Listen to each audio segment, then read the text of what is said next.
item is the monitoring of executive cabinet member decisions. Has anybody got anything to raise on that? Or any updates on that, Vicky? No, there's nothing at the moment. They can all stay on. Okay. Item 2 then is the Director of Corporate Resources Budget Report 24-25, which has been distributed. Is this yourself, Janet? Yes, thank you very much, Councillor Peel. Thank you. Yeah. So this is the Corporate Resources Budget Report for 24-25. This report completes the final stage of the budget setting process for corporate resources. The information is based on the assumptions and approvals obtained in February's Budget Council. Within the report, the Executive Cabinet member is asked to approve the use of frameworks for the capital programme. We're seeking specific approval in 5.2 for external financial advice obtained through a framework due to the increasing complexities of the capital programme. The Executive Cabinet member is asked to note the report and approve the recommendations in section 10. I'm happy to take any questions. Okay, thank you, Janet. Sorry, I've got a spinning wheel on my document, so I can't view it properly. Is there any comments for anybody to make there? It's quite straightforward. Okay, thank you very much, Janet. So I can confirm that those recommendations are approved. Thank you. Thank you. The substantive item on the agenda is review of HR policies, which is something that we have to do periodically to keep apace with changing legislation and guidance, etc. So there's a number of policies that have been attached as appendices that have been through the review process. Is it yourself, Dawn, or is it Lee who's going to take us through this? It's myself, thank you.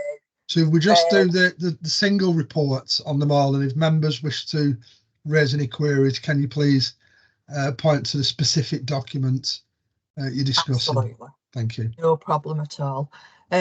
We've got, if you recall, we had a number of policies that came through last month for renewal review due to legislation changes, and these are the other ones that some of the same legislation and some different legislation impacts on that came into force last week.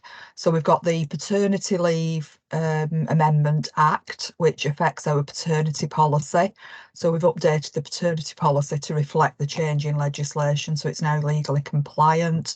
And as mentioned last time, with all our policies, when we're reviewing them, we're taking the opportunity to gender neutralise them, and we're also adding in the standard paragraphs on equality, information governance, and the fact that we have worked in collaboration with the trade unions to update the policies as well.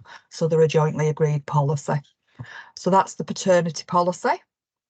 The shared parental leave policy, again, that's just an update to comply with the legislation change, and we've added surrogacy into that policy as well, mainly around staff returning from maternity leave or staff who are pregnant and their posts being made redundant and the special protection that they get in that situation. So there's those two that are legislation changes, plus the restructure, redundancy and redeployment policy. That's the same legislation change as the shared parental leave policy, and includes the same updates in terms of that special protection. So I don't know if there's any questions or comments on those three. They're just in relation to legislative changes. No, I think if you just continue through them all. That's great. The other one that we've updated, which was a very old policy, it was quite out of date in terms of terminology, is the alcohol and drug policy. We've done this in conjunction with the trade unions.